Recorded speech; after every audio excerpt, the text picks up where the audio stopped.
Welcome everyone to another episode of the Shaman's Way podcast. As always, this episode comes from the teachings of our amazing friend and shaman in residence, Kriket.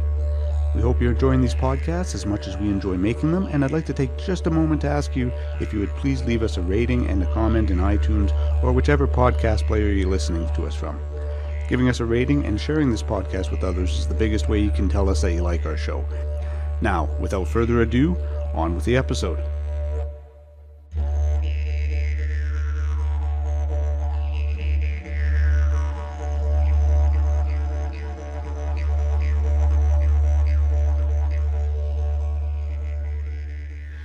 Hello, my constant listeners. Hello, everyone. New listeners, new ears. Thank you for joining Shaman's Way and myself as we go through some of the mental meanderings of shamanism and healing. This particular episode is called Healing Shame, and I'm going to perhaps go off track here and there, because I'm talking about some of the personal experiences that I have encountered or had doing soul retrieval work, where I will often encounter shame, and I will often encounter sorrow and abandonment and safety. And there are many aspects to the human condition that when we are working in a healing sense, when we are working with each other, we have gentleness. We hope that we have gentleness with regards to what we're doing. And I want to talk about shame because I think it is one of the largest epidemics in our society that I can see. I don't know if it's in the general overall, everybody is kind of happy society, but I do know that I haven't met one single person who isn't ashamed of something or other, or one thing or another. When I have the opportunity to explore and express people's sorrow through soul retrieval, one of the very first places that I go is to the parents. And I know I've talked about this a little bit before, so I will discuss it in a different manner in this particular time that we're sharing.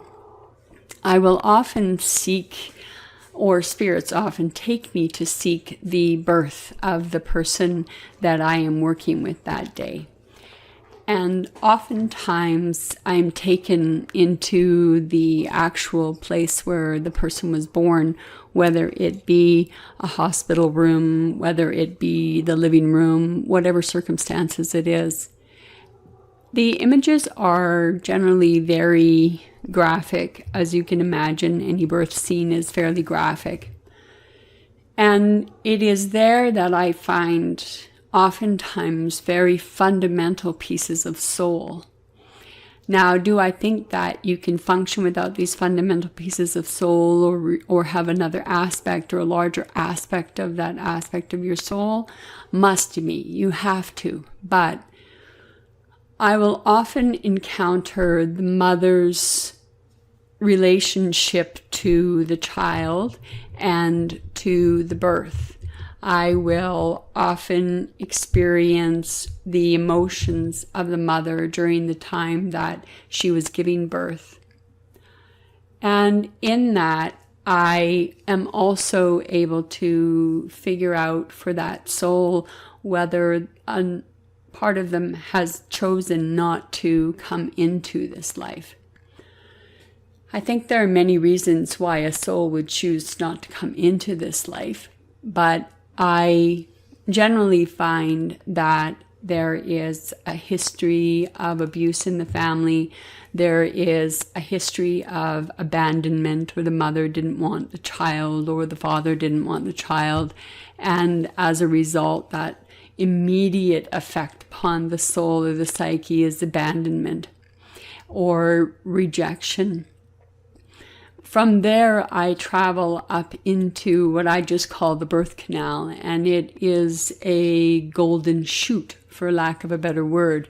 And sometimes I will encounter soul pieces stuck within this golden chute. And I don't know if you watch spy movies or action adventure movies or television. However, I believe we can all imagine that person who has both hands on either side of the wall and feet braced to either side of the wall and has stop motioned either below the suspecting antagonist underneath or in some regards. So you can imagine somebody holding themselves in space. And that is oftentimes what the soul looks like. And they're afraid to come in. They're afraid of actually what's going to happen to them. And other times I travel further up into the golden chute and I find a piece of the soul that hasn't incarnated at all. And it generally isn't a wounded soul piece. It generally is a piece of light or a piece of love. And I don't always know why that piece has chosen not to enter in. And perhaps that piece knew that at some point I would be coming along, and the person who has requested shamanic healing was absolutely ready to receive a piece of perfection or a piece of unbroken self.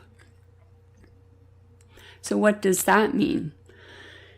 I think that can manifest if we have the relationship with abandonment upon our very birth, or the sense of abandonment during birth, giving birth. I believe that it creates a bed of bedlam, shall we say.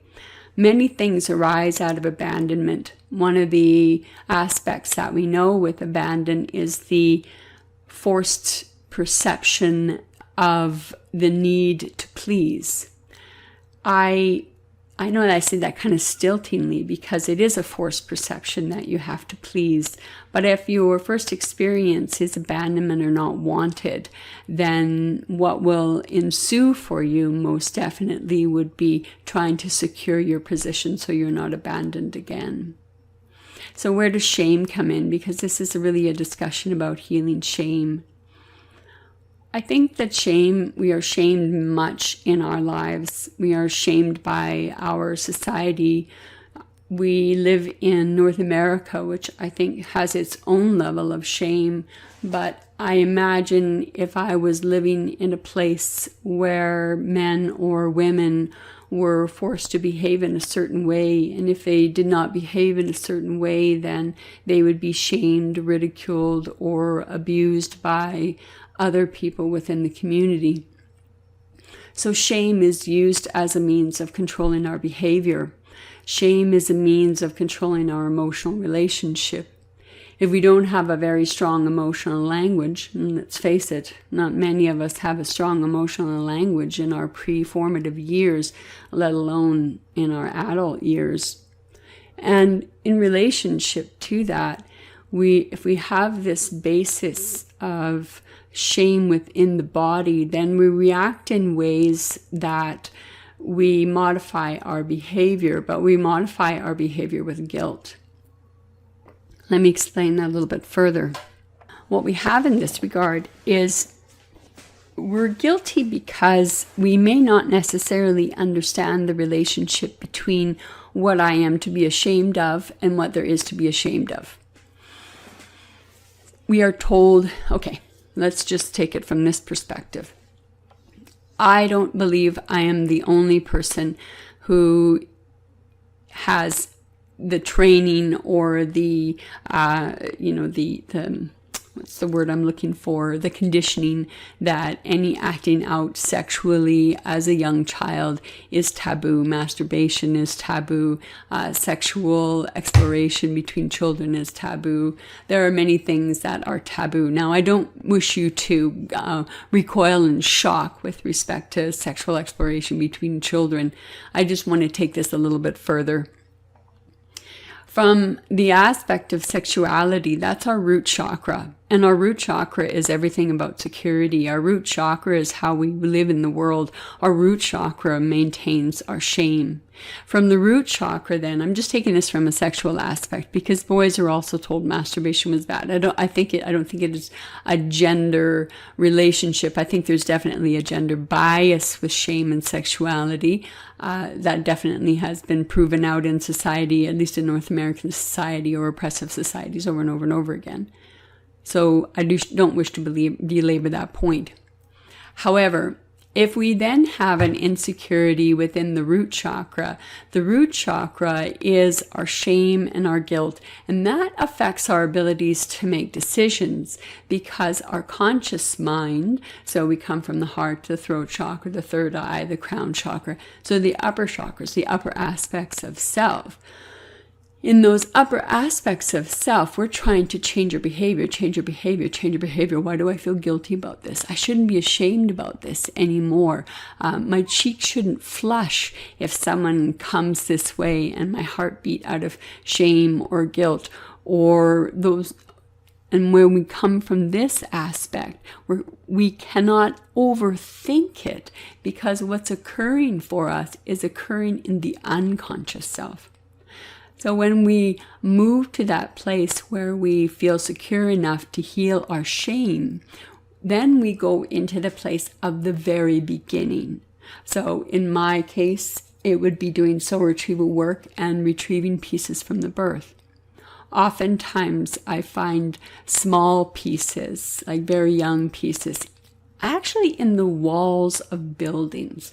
It is almost as though the soul piece was, I guess, compelled, for lack of a better word, to merge, become that literal wallflower, that literally blend into the wall, literally take that. So is that phrase blend into the scenery? Is that phrase the wallflower? Are those phrases coming from an unconscious speaking of woundedness? So those are aspects. So I find little children often in walls or hiding in the very corners of their bedrooms. And from there, we see that those are the unconscious aspects, the hidden aspects, usually in the basement of the house, which is, if I look at it from a Jungian perspective, that the house, if we were to take the house, meaning the soul, then the basement is those root chakras. It's the fundamental aspects of self. So to heal shame, if you don't have someone in your area to do soul retrieval work for you, in your shame, what I would ask you to do in order to heal an aspect of that, there are writing exercises that you can do. One of the exercises that you can do is when the emotion of shame comes up, write down. What I do is I used to write down what time it would come up. And around that time, I would see if there was a pattern, because time is how we mark things in the society. And I'm not a very linear person, so it's challenging for me to always remember in what sequence or on what day such and such happened. So I'm looking at it, I'm bringing my conscious brain into an unconscious relationship, my unconscious relationship to shame.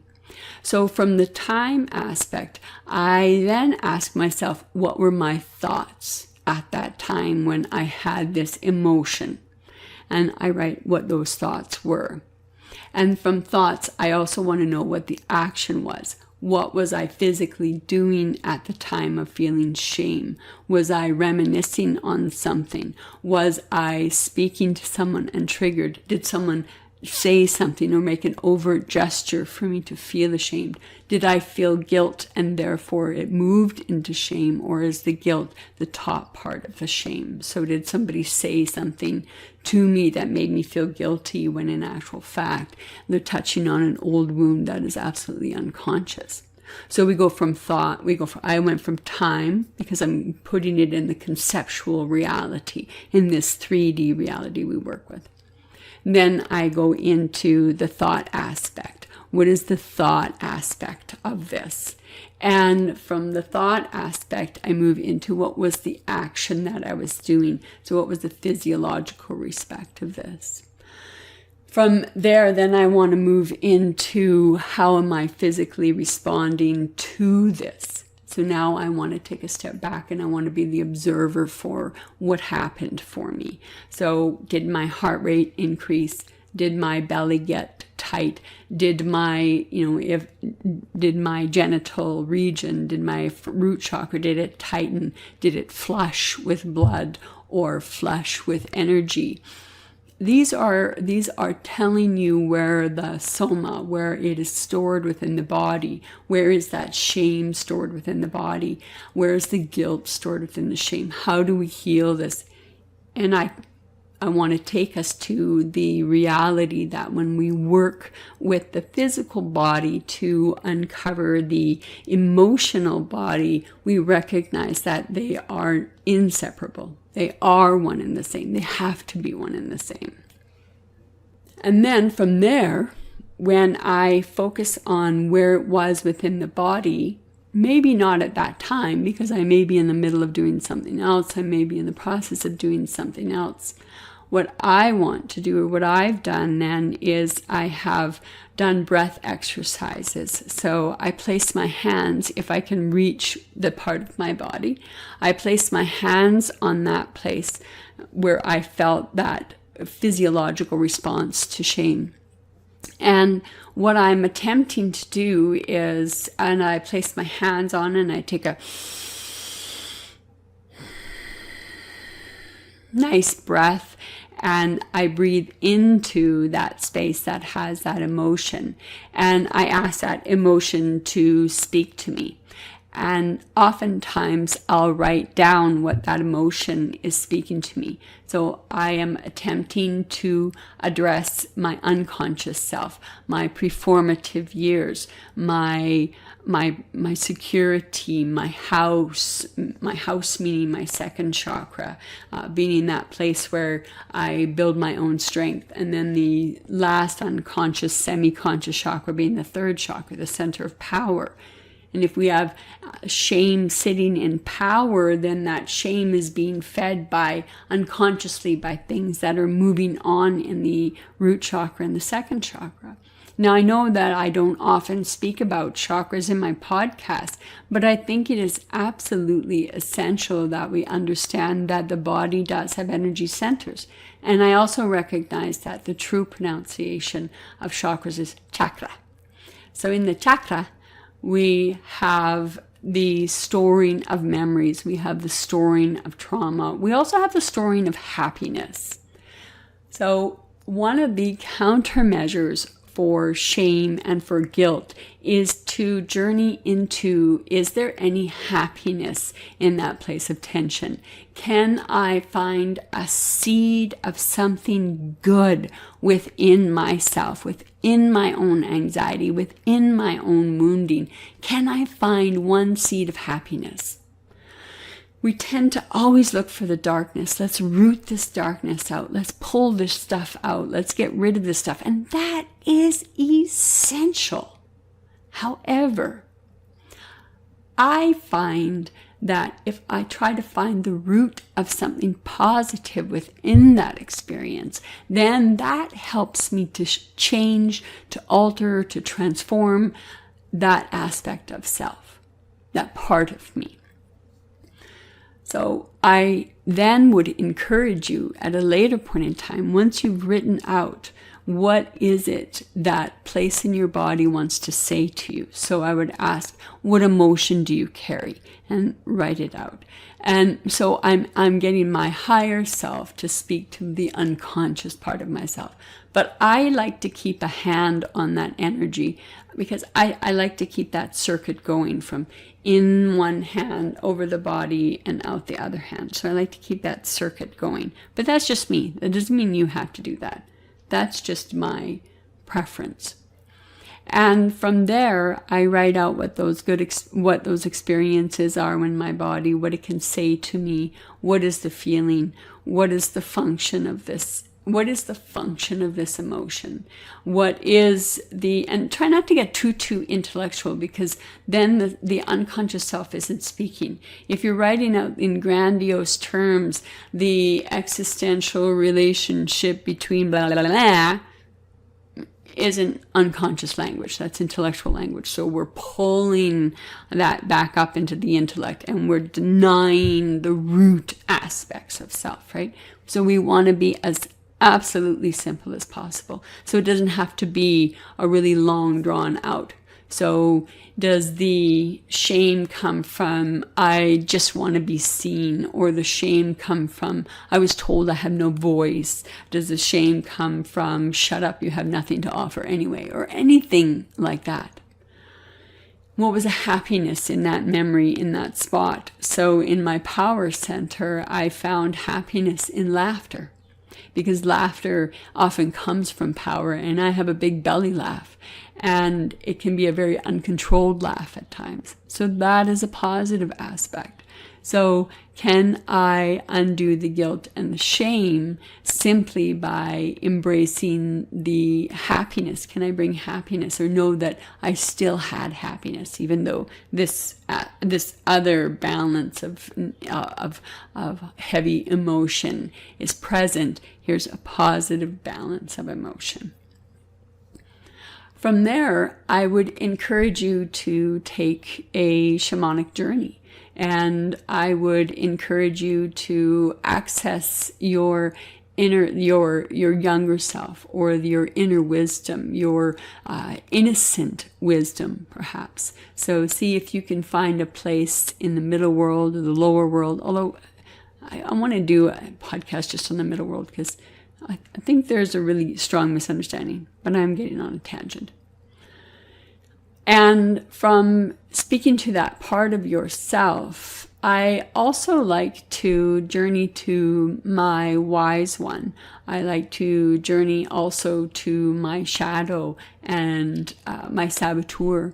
But those are more advanced journeys, and there are certain protections that come into play. So if you're not very advanced yet, I mean, you can certainly go to the sorcerer, you can go to the shadow, but keep in mind that those are your safety measures. And if you're getting close to something that's working as a safety measure, your psyche is likely going to try to throw you a bone, in a sense of throw you off the scent of the truth, so to speak, because there's one uncovered. So keep that in mind. If you're journeying to the more conscious, more active aspects of psyche, those aspects of psyche have some very well entrained defenses, and you need to go through those defenses.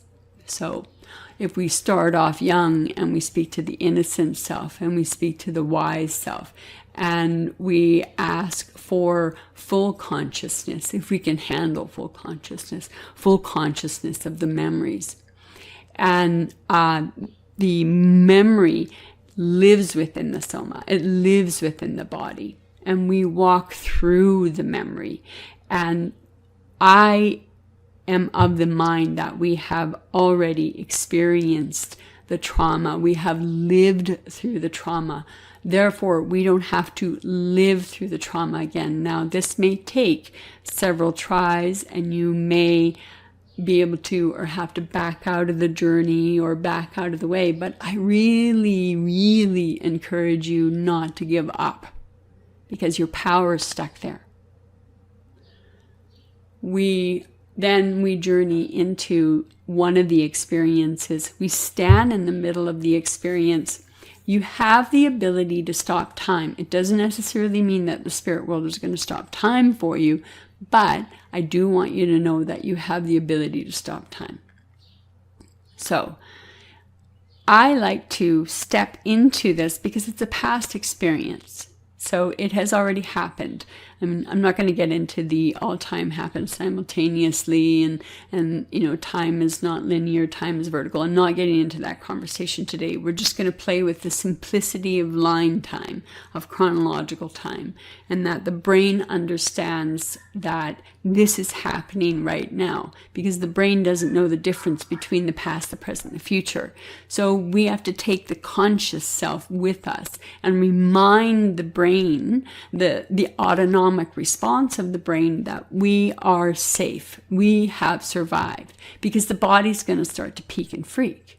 So if you were physically assaulted, the body's going to peak and freak in regards to experiencing that. If you have survived a visual trauma of seeing somebody or something happen to somebody, you're going to peak and freak. Those experiences are going to happen for you. Stay strong. Stay strong in the journey. And take your time to stand still and literally pick up the pieces of that memory and examine it. So if you are being shamed by your mother for your clothes not looking properly, stop that image, stop that fight, and as yourself, step out and actually take a look at your clothes. Was there anything that was wrong with how you looked from your perspective? Remember how innocent you were, or maybe manipulative you were. Maybe you were a teenager and you were being manipulative and you wanted to walk out of the house, or you were trying to make your stand and you wanted to walk out of the house, with hair this way or clothes this way and so on and so forth. And you were shamed into changing, or you didn't change, but you still felt ashamed for the disappointment. Move into those places. Pick those series apart and take from those experiences the fact that you survived it and that you can now release that somatic opportunity or that somatic energy stuck in the body. And allow the scene to play out. Look at the scene from all sorts of angles. Go back during a single journey over and over again if you have to. And look at all aspects that were into play and realize you were one small part to that entire experience. And from there, when we realize that we were not the experience, but we were a part of the experience, it helps to dissipate the trauma from that reality. It helps the body to release and dissipate some of the trauma. Does it work every single time? I don't think so. But I think if we're trying to heal shame, then it is really important to recognize where the shame came from. And can we undo one memory? If we can undo one memory, one relationship with shame, track it. Track your shame to the very beginning. Where did it start? Do you remember a time in your life when you didn't feel shame? Go to the time in your life when you didn't feel shame. For me, one of the journeys that had profound effect on me was journeying to a time in my life when I felt safe. That changed my relationship to emotional safety, physical safety, because I brought home the memory of safety. I reminded my body what it felt like to be safe. And I now, as an adult, for the most part, can choose my safety. I can choose my emotional safety by speaking up for myself. I can choose emotional safety by honesty. I can choose, etc., etc., etc. So those are important aspects of healing it. Sometimes retrieving a time or a place or a piece of yourself that may be stuck in the walls of your childhood, or stuck in the tube of birth, innocent, not marred by your life experiences. The other aspect is that we carry shame in families. And there has been much discussion, at least in Canada, on the hereditary effects of trauma, which I think is really great that they're coming up with this and making it public, when in actual fact, I don't think a traditional person has forgotten that. I don't think a traditional person has forgotten that we travel through. I know some of the people in the territories, in the Northwest Territories, they look for certain moles certain marks on the baby, and if baby had Aunt Mabel's birthmark on the belly, then this is Aunt Mabel came back to us. Or a funny mark if there was a scar on the father and the baby is born. Look, the father came back, the father has marked the baby, whatever the effect is. So we recognize our ancestors recognize that we carry the burden of the family. So if we're outcast, we are carrying the whole burden of the family. If our family is outcast, we are carrying the burden from a societal perspective. And that shame can carry forward. So maybe that shame manifests in sneaky behaviors. Maybe that shame manifests as a thief.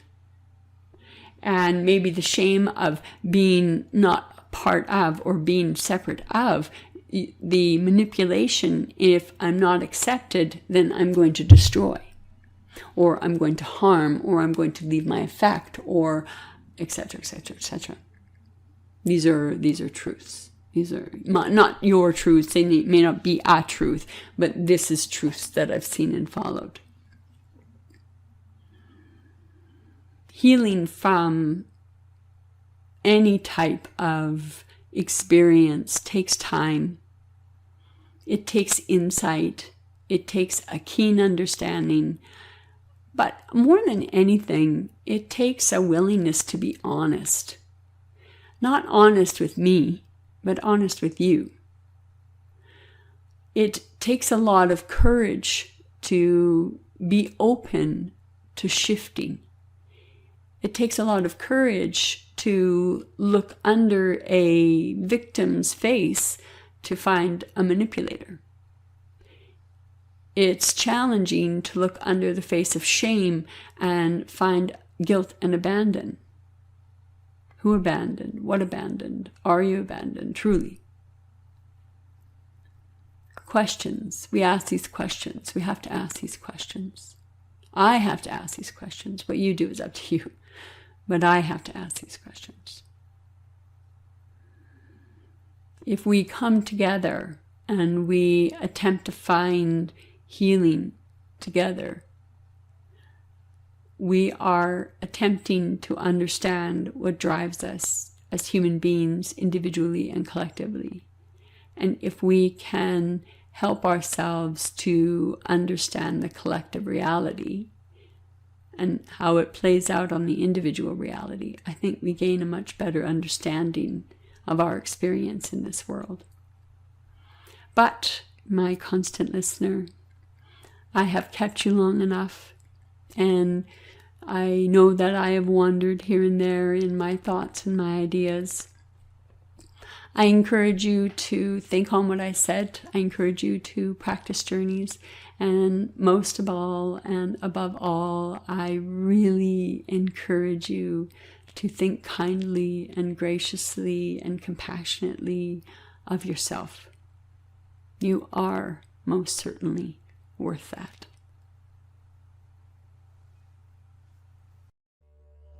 Thank you again for joining us here on the Shaman's Way podcast. If you have any questions, would like to make a request for a future episode, or if you're looking for other shamanic resources, including free drumming tracks, please visit us at shamansway.net. Until the next episode, be well, everyone.